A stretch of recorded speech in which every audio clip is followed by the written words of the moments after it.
Hey Jake, what is going on, brother? Hey Kurt, what's up? Oh, it's a Sunday here at Jake's house, making a turbo pit fighter comic book. Yeah, so How was when that? we last It's kind of when a we last Saturday left morning feel. a little sing-songy. When last we left off, I was about to start we were gonna do like a sample page and see how that works, right? And I was going to do page 2 and start the lettering. I think we started to do that and then jumped out to something else midstream. So if I go back to this, I think that's the move right now, but I don't want to do it too small. So I think I want to print this out. Yeah, I was, now I remember, I had a pad, and we have a lot going on here. I'm going to, see, I don't know if I can, speak at the same time. I could fill the airwaves. Writing text. But yeah, I am going to attempt this, and I think I had a different pad for that. Let me see my other pad. Yeah, so do you have any items on your rundown for today? Did you see my playlist for the history of AC Comics told by the Bill Black? No, you said that in the email. Yeah, I sent that to you in a text. Now, for everybody that's listening right now, if you go to our playlist tab, you will see a history of AC Comics told by Bill Black, who is the founder of that. Dude, freaking awesome. It's in 3 parts, and then there's like a fourth video where he talks about the printing of comics, the real printing, not what they do nowadays, like what they used to do on web presses, stuff that you used to do for a living for a while there. Super excited about that. Watch that. Would love to he stops basically all the way up to Femforce AC Comics. So it's really a whole thing about his start in getting into comics as a kid and growing up. I think he grew up near Pittsburgh.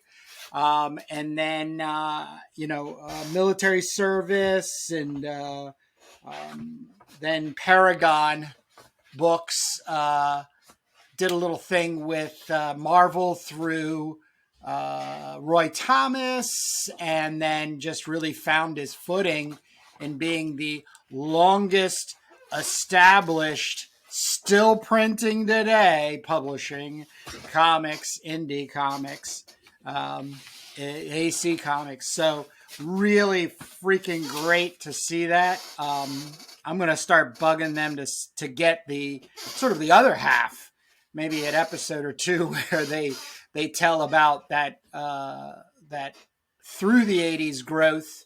And then, of course, as you're hitting the 90s, the decline, and how they've been able to weather the storm and still be publishing now.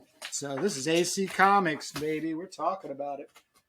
All right, so I'm a little bit behind the times here. This is a YouTube video you're talking about? YouTube video, yes, sir.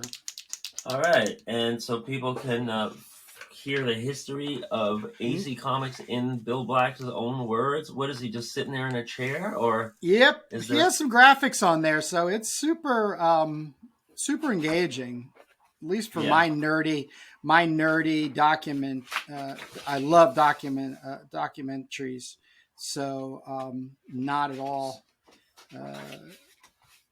looking for $1 million graphics, but absolutely perfect in my opinion.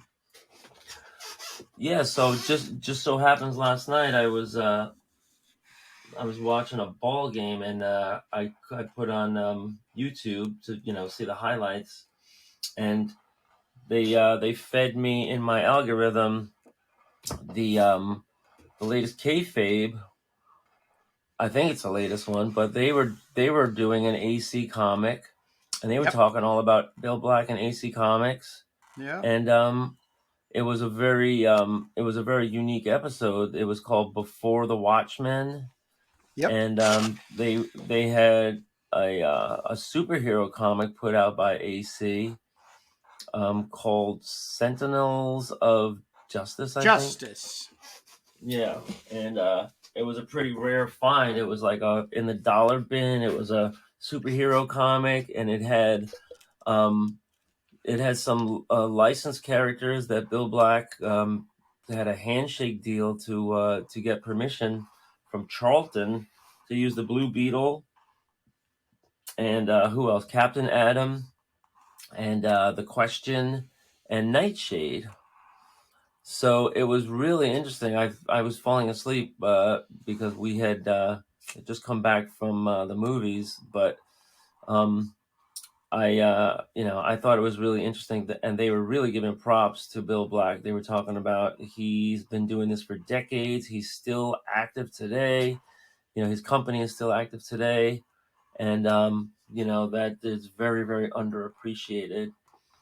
So people can go back in our feed and find where we spotlighted, I think, some FemForce titles, or maybe it was some various titles, but FemForce is probably the most popular thing that they did. They did superhero stuff. They've also been republishing a lot of vintage comics through the years, and so that was it's interesting to see them finally getting some recognition. But yeah, this is that's something I got to watch and catch up on, and just to hear the history of comics.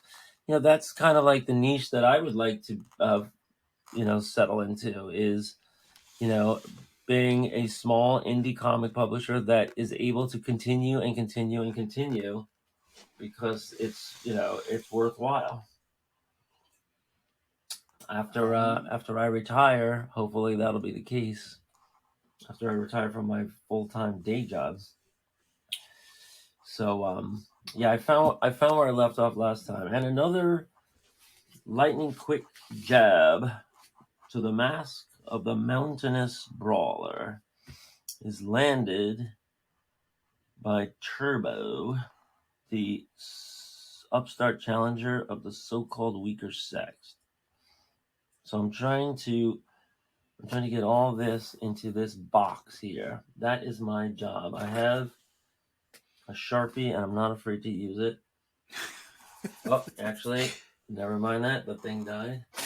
So maybe I won't be using a Sharpie. What will I be using? I have these cool pens. These are really, really nice. Got these on eBay. Artistro acrylic paint markers. These are on the thick side. You want a nice thick line. And then I also have these from Amazon Basics. And these are kind of like a brush pen that have a pretty thick line, depending how you use them. Might use that. And then I've got these, of course, we all know the Papermate Flare. Still kicking around. This is, these are knockoffs. These are not Papermate, but they're ish. Mate papers. Yeah. So I'll figure one way or the other. I'll figure this out. These you have to kind of get going. You have to juice the tip. And yeah. So we saw Guardians of the Galaxy, and I'm gonna do my report back, and through Kurt's groans. This was $17 for a ticket. That's the state of play for watching a movie now in New York. It was not 3D or IMAX or anything. It was just a plain movie theater. And Guardians of the Galaxy, for those that don't know, if you've been living under a rock, it's Marvel's blockbuster movie cinematic, franchise that takes the characters, some characters that have been kicking around, doing nothing, and they just put them on the big screen. And lo and behold, it was a huge hit when the first one came out. And so this is kind of like the third installation in the trilogy that kind of wraps it up in a bow. I don't think there's going to be any more Guardians of the Galaxy, but they do say at the very end that Star-Lord will be back. So Star-Lord was a character developed by, help me out here, John Byrne. He was in the black and white. Yeah. Right? It's either John Byrne or Jim Starlin, right? Star-Lord. So I don't know if Star-Lord was in Marvel Color Comics at all. First appearance, Marvel Preview number 4, January 1976. And you have got to put that's like my wheelhouse right there. You've got to put a picture of that cover on. Sure. I'm looking right at it. Yeah, so no, it's that's the magazine. So they had a magazine when it was Curtis Publishing.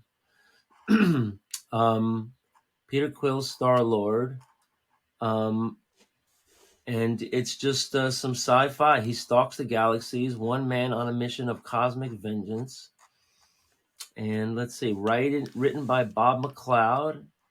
If it's McLeod or McLeod, Bob McLeod, I think. And oh no, sorry, the writer is Steve Englehart, and the penciler is Bob McLeod.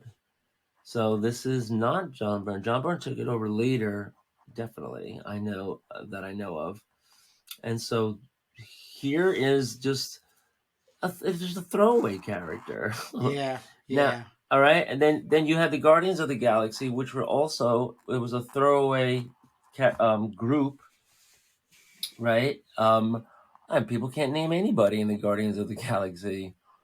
I have a great slideshow that I show my students of the original Guardians of the Galaxy.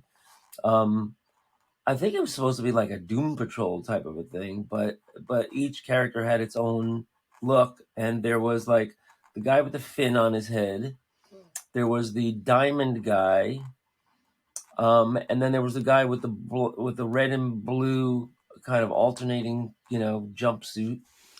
Wasn't there something in connection with Rocket Raccoon? And Rocket Raccoon was a throwaway book from the 80s. It was a mini series. Yeah, it was just like an anthropomorphic raccoon, that had stuff. So they turned this into they put Star-Lord, the Guardians of the Galaxy, and Rocket Raccoon together in a movie. It was a huge hit because Marvel could really just do no wrong at that point. They had number 2. They were integrated into the rest of the MCU. And they just had their blockbuster release, for the third one. And the third one goes very deep into the origin of Rocket Raccoon. So it gets into, a lot of kind of like animals that are, being messed with and altered. The bad guy is a great acting job by this kind of like unknown actor guy, but the bad guy is the High Evolutionary, which is a character from the 60s, from Thor, from the pages of Thor, from the mind of Jack and Stan. So they put him as the bad guy, and he did a great job. And antics ensue. Also, Drax the Destroyer has become pretty popular. I don't even know where he came from. I think he was a bad guy turned into a good guy. We know that Gamora is a popular character played by Zoe Saldana, and she brings some star power. Let's see, Drax the Destroyer was created by Jim Starlin in the Invincible Iron Man 55, February 1973. So this is something that I really need to know, and I'm not going to stop until I find out. I want to find out. I just want to take Thanos as an example. I want to know how much money Jim Starlin was paid for Avengers Endgame trilogy starring Thanos as the creator, because I just need to know. I know he was paid a page rate, and they said, go ahead and invent some characters, have fun. We own everything. But then, there were these royalty programs that were set up, and that was way before the movies started coming out. Now the movies start coming out, and I need to know, just as an example, because you have all these different characters, and they all might be, into the tens or hundreds of thousands of dollars in royalties. If it's based on revenue, if it's based on how much screen time they're given. I mean, aren't you dying to know this? Not really, no. Why would I? It has nothing to do with my bank account. Well, I mean, I don't really care about the exact dollar amount. I just want to know, is this a business model? Because... No, these were, my opinion about how all of this has been shaking out is that somebody who is as smart as Jim Starlin and is watching what the hell's going on hired an attorney, and then that attorney, in a very, very kind legal way, petitioned Marvel for financial recumbents to the things that he created and the things that they wanted to use. Basically a threat. And that threat then would, the legal then says, well, hey, look, we can cut off $2 million to this guy. Let's start dealing with him. I don't believe there was any kind of let's sit down and hash this out over a week in, the Caribbean or something like that. So CBR.com in 2022 reports, September 2022, Thanos creator Jim Starlin is satisfied with Marvel Studios' compensation deal. He created Thanos, Gamora, and Drax the Destroyer. It said that at first there was a wide criticism for Marvel Studios' compensation, but like you say, he probably lawyered up, got himself, a good, petition. Let's see. Besides the three iconic characters mentioned above, Starlin was also responsible for creating Eros, Thanos' brother, who combats evil as the superhero Star Fox. Eros made a surprise appearance in the Eternals mid-credit scene alongside Pip, another Starlin creation. I remember all these characters very well. So there is no dollar amounts listed, only to say that Jim Starlin is satisfied. So he's got to be getting tens of thousands of dollars for royalties. Marvel is, it might be a one-time thing, or a one-time thing, royalty for you're getting duly credited and you're getting duly compensated. And when his when the statement is we're satisfied, that means they reach a settlement, and the settlement probably includes a gag order of the dollar amounts, because they want to be able to negotiate independently with the next person and the next person and the next person without setting a pattern. But Thanos is a big deal. He's a household name. My students all know who Thanos is, So I think we mentioned in the last episode that Thanos was created in Jim Starlin's first ever comic for Marvel, which I think was like a Captain Marvel. So I'm watching the movie, and then, who do they introduce but Warlock, finally into the MCU. And it's not your father's Warlock. they My introduced father. We're the fathers, Jake. We're we're the old. We're the old guys. Well, we told you last time that you could find this great kind of retrospective on Warlock on YouTube, because this geeky nerdy comic book guy did a retrospective with all the great covers and all the interior artwork flashing up on the screen. And it explains that it was originally a character called Him that was developed by Jack Kirby. Of course, that was during the Marvel method, where Stan Lee would just get the pages and say, "Oh, okay, here's a new character. Let me just put the dialogue in after the fact."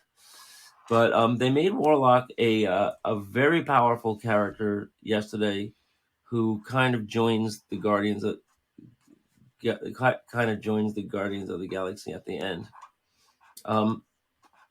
I don't know. Did you just hear that ad pop into my earphones? No, I guess you didn't. Okay. No. Now that yeah. So there is there's a video. Who is Adam Warlock? It goes through the whole history, and people can see that online if you want to. Some great artwork. I love the gold skin and the red outfit. Very, very iconic artwork by Jim Starlin, but also Gil Kane was given full interiors, and so actually Marvel turns out Marvel Entertainment has these motion comics. If you pop Who is Adam Warlock into YouTube, you have these great motion comic explainers that were made from the original, going all the way back to Jack Kirby. I don't know if anybody gets paid for that, but the thing about the independent podcasts and YouTube videos is that they go into like the dirty, gritty backstory, and I was trying to explain to my wife that the the backstories of these characters, which is like, okay, what writer was assigned this? What artist was assigned this? What year was it? What was the state of, the business? And, and how much kind of editorial control was exerted on these guys, as they were making this. And so the answer is like, Roy Thomas, Steve Englehart, not a lot of editorial control. There was such crazy deadlines that they were just cranking this stuff out, and a lot of times there was very little oversight, and they just put the stuff out. So these guys had a free hand, and so you have some very esoteric ideas coming out, and you had some great eras. They talk about Jim Starlin and his kind of journey into psychedelics.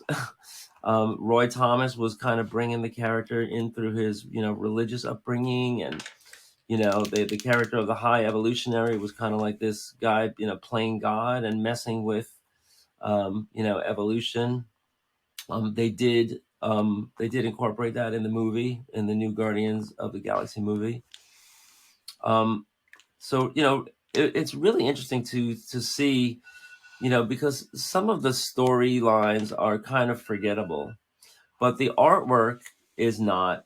They're like this, especially the Starlin artwork is not forgettable. And then you have the the backstories, about all this stuff, between this kind of like religious influences of Roy Thomas and Steve Englehart, and they talk about their religious backgrounds, versus Jim Starlin, who was really kind of like this counterculture guy, right? He was definitely like a rebellious. He was kind of like a loose cannon with Jim Starlin, right? Because he was always on again and off again with Marvel. But in the interim, he creates Thanos in Captain Marvel comics, and he creates Warlock.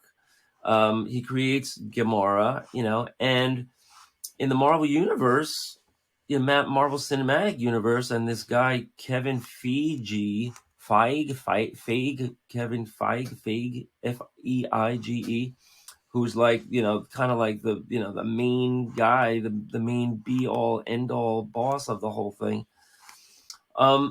He picks and chooses these characters to put in these movies, and the guy struck gold. Guardians of the Galaxy struck gold. No matter what we might think about, commercialization or any of this stuff, they struck gold. And so so yesterday they put Warlock in the movies, and they kind of wrapped it up in a bow. By the end, some characters are going to be going different ways, and other characters are going to comprise the new Guardians of the Galaxy, going forward. And I think they did a really good job presenting action and fighting scenes. They did not skimp out on that, not at all. At first, I was wondering if they were going to deliver, but they definitely did, in some kind of like climactic scenes.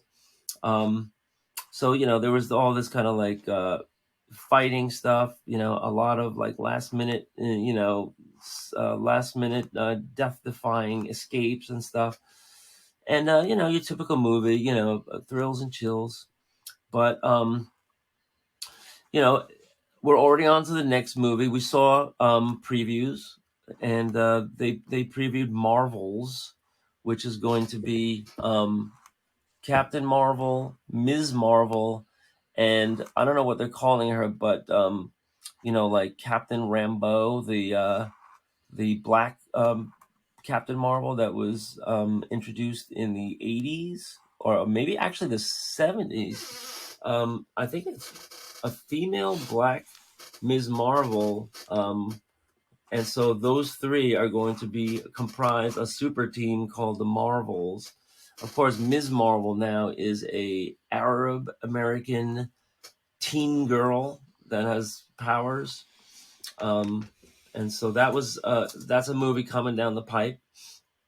And then, of course, also coming down the pipe is the Spider-Man animated follow-up to Into the Spider-Verse, which we can talk about. It's kind of a horse of a different color. That's like some very, very kind of like dizzying style of animation with a lot of kind of like disparate styles all mixed together. And they had Miles Morales, the young half Dominican, half Puerto Rican character who becomes a Spider-Man-ish character. And so that follow-up is coming, but you can see right from the preview that there's going to be a lot of rotoscoping in that movie. So previews for that coming up, and of course they also had a preview for the DC movie featuring the Flash, but it also will have plenty of Batman and Supergirl for the first time, or Supergirl, I guess they call her. And they leave out Wonder Woman. This is not like the Justice League, but there's definitely a preview, that I'm sure everyone has seen by now, with Flash doing something with, going into alternative universes. And so you're going to have the Ben Affleck Batman and the Michael Keaton Batman in the same movie, which is, to me, a total imitation of what they did with the Spider-Man stuff. In the last Spider-Man No Way Home, you had all these alternate universes where the Tom Holland Spider-Man meets up with the earlier two Spider-Men who are older. And so DC's doing the exact same thing, which is weird, but that's how these things go in Hollywood, right? Yeah, it's definitely not comic books. Nope. Well, this is not comic books. Everything you're talking about, not really. I mean, I just don't have any attention span for any of this. Well, And that's what's going on with the rest of the world. it's just, but you know, my position is that this is not comics. It's a plundering of comic book IPs, and it just should be dealt with that way. To constantly have people our age on YouTube channels pontificating upon whether they should do this or why they didn't do that. It's all of the success, the value of success based on nostalgia.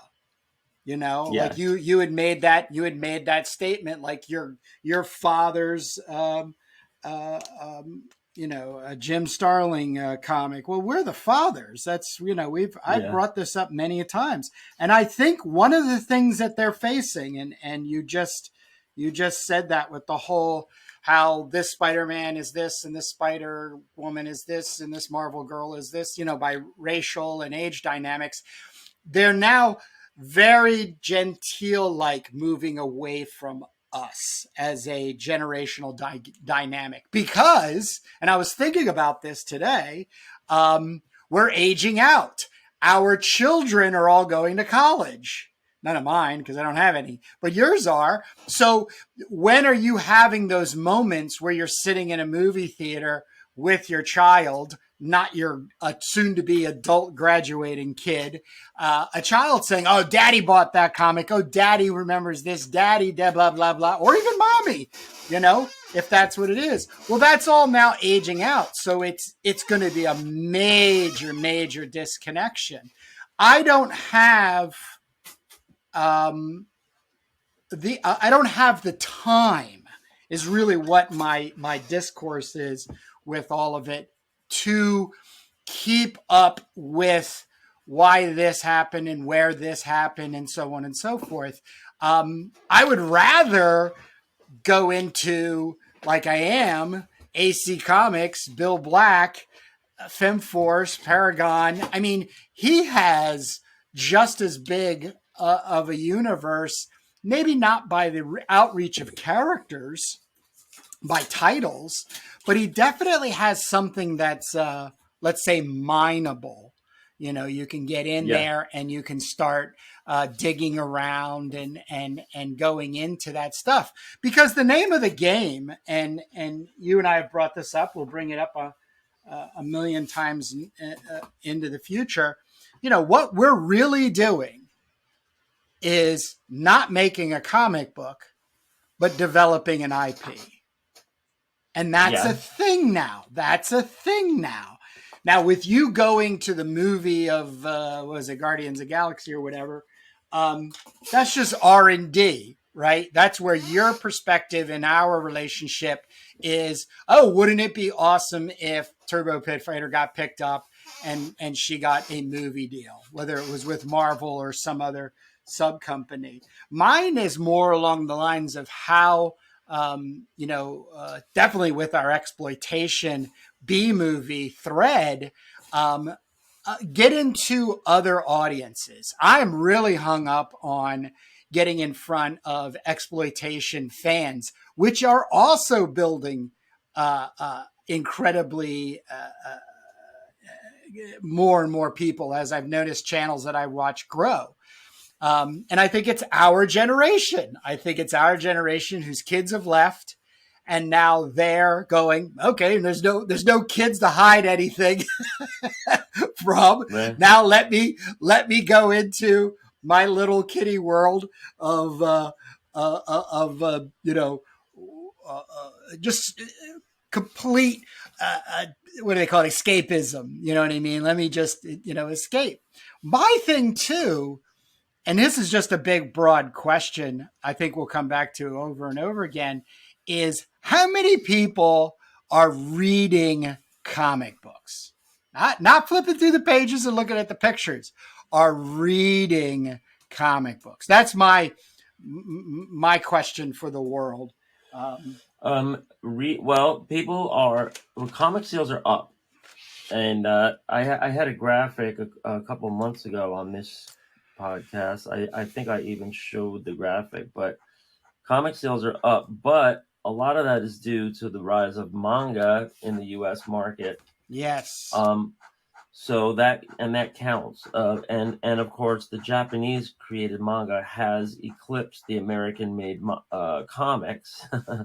So Yes. so that's both good and bad for the industry. There's more people in the industry, but they're they're buying imported stuff, so that's bad for the industry. So it's a double-edged sword. What you have is a changing generational change here. And the American comic books blew it, right? We could have been just as popular. We did not foster the love, and this is what they're trying to do. And I want to avoid having like the same conversation over and over, but you have a great point that it is older parents going with younger kids to these conventions and to these movies, and and it's me. I'm so typical because every time something pops up, that was actually in a comic book in the 70s or the 60s and the 70s, or that I know about, I pointed out to my wife and my kid, and I'm like, I'm the comic nerd. And I was like, oh, that's the original blah blah blah. Like I was doing that last night. Like that's Adam Warlock. And forget about trying to explain. Well, Steve Englehart took over the series after Stan and Jack, and he brought in his religious upbringing. But you can say that that's a character that's been kicking around. And they do keep the aesthetic, like he's gold skinned and he's got a red suit.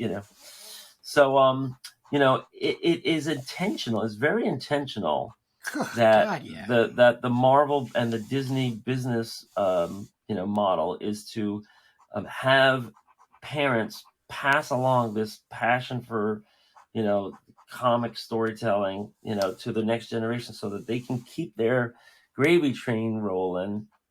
And well, like I said, I think it's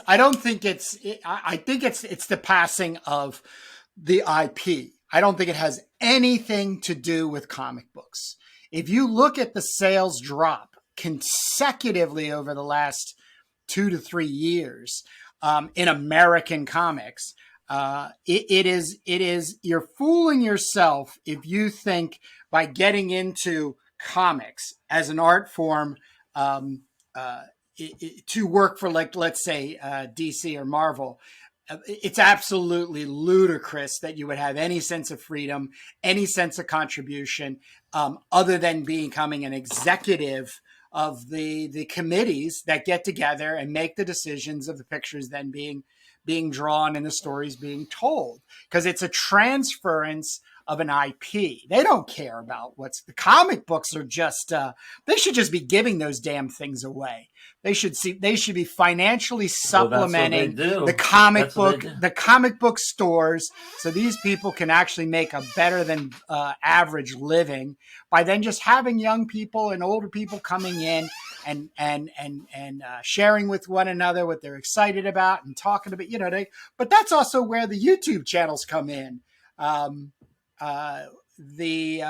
Jason Sandberg, his Kickstarter that we had an interview with, that we're going to try to do a follow-up interview.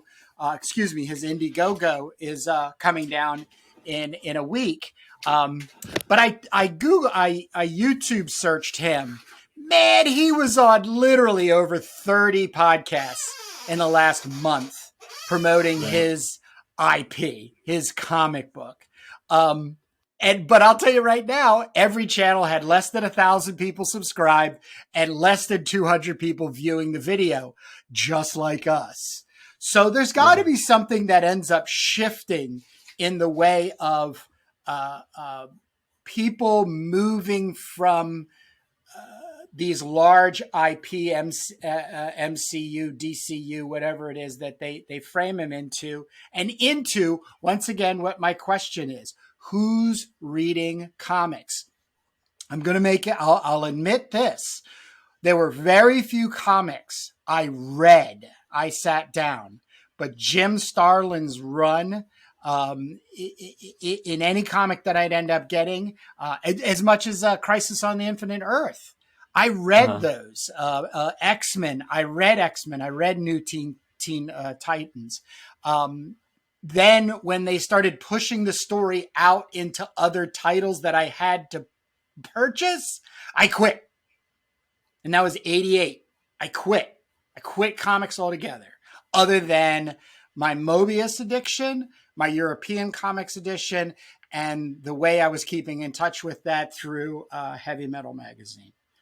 And that's what Yeah, I'm well, doubling down on for the rest of my life. well, everybody's got their, everyone's got their fancies and everyone's got their favorite.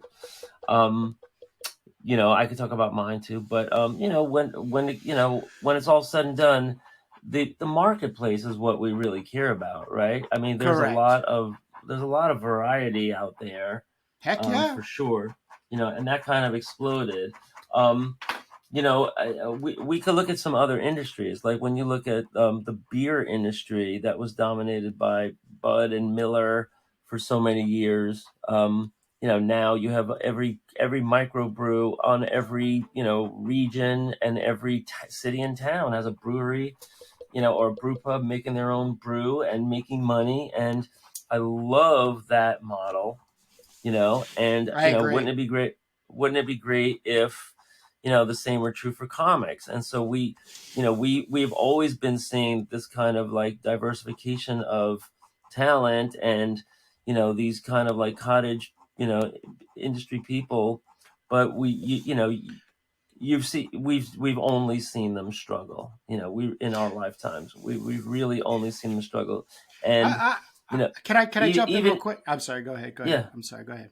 Yeah, and so and it's an industry wide thing, because even Marvel and DC, have had their ups and downs, and a lot of these stories that we're seeing about these characters that come and go, are a result of business decisions. I mean, if people knew, how much, the Hulk and how much Captain America and Thor were really developed because of business decisions, like trying to keep ahead of the other guy, or trying to corner, a market, or follow a trend or anything. This is a great book, for anybody to read. If you want to hear, what you see on the page is greatly influenced by the context and the of the industry, and that's still the case today. The only thing that's different is that we have all these new technologies now, but it's the kind of thing where everybody should understand, from Marvel on down, that we're all in the fight together. What we want to try to do is penetrate, the non-comic sensibility, to try to get people to to buy creator made products. And I have nothing against Disney capitalizing. They spent billions of dollars for Marvel, and they're capitalizing. But what really sucks is when they hurt others in the same space, because they should understand, a lot of their customers are comic creators. The reason why people still read Excellent point. comics is that they make comics, right? I mean, Excellent it's point. a huge part of the marketplace. And the same thing goes for like punk music and DIY music. It's Yep. all bands all checking out other bands, and then one band makes it and kind of like sets themselves apart. But um, if if they have that in mind, we what I think we really need more than anything else is just a like an online, or a online and offline business model, where people can get paid for their work, easily, and deliver their work easily, without having these hoops and hurdles for like diamond distributors, or Patreon taking their huge fees, or Indiegogo and all these companies, taking this huge cut, making it making it much harder, to support yourself. And and I think we need a more vibrant marketplace, of customers, that reaches into uh, earlier generations, starting them earlier, and inviting them to be a creative, you know, but we can't because we don't have any promise, of anything at the end. We're as an art teacher, I'm better off telling kids, get a job at Wendy's, because you're going to really struggle if you're trying to, make original comics. And if you want to get a job at Marvel, you have to sell your soul to whoever the current editor is, and hope that you can get on a title, like Daredevil or Thor or something, which has literally been doing the same exact thing over and over and over and over for decades, and how fulfilling is that if you're an original, comic creator to just plug into somebody else's story? I mean, it's a big thrill, but I don't think that's like the life's, dream, certainly not mine. I would love to do like, a Daredevil comic, but I would hate to do a Daredevil comic for like 3 years. To me, that sounds like a lot of deadline grouch. So, there's a lot of aspects to it. And, I just hope that we can find our place, and that anybody watching this, can find your place, and that place, gets healthier and healthier, as we all try to scratch out we're heading in that direction. We are heading, and I don't mean we, I mean the people that we're attracting ourselves to, and I just want to say this, and we are definitely over the 45-minute mark. But I kind of want to just throw out a possibility in answering my question, or not answering my question as much as it is leading people. And I'm being completely sincere, because me, Jake, I don't waste my time. And mm-hmm. You are hands down somebody I love reading. And one of the major reasons, if not the number one reason I'm working with you, is because I love your writing. I have always loved your writing. I like the aesthetic that you provide. I have said this before, and I'm going to keep towing this line. You put things heavy in bite-sized boxes, if you will. We go on and on about reviewing comics, which we're going to do next in our Comics That Influence segment.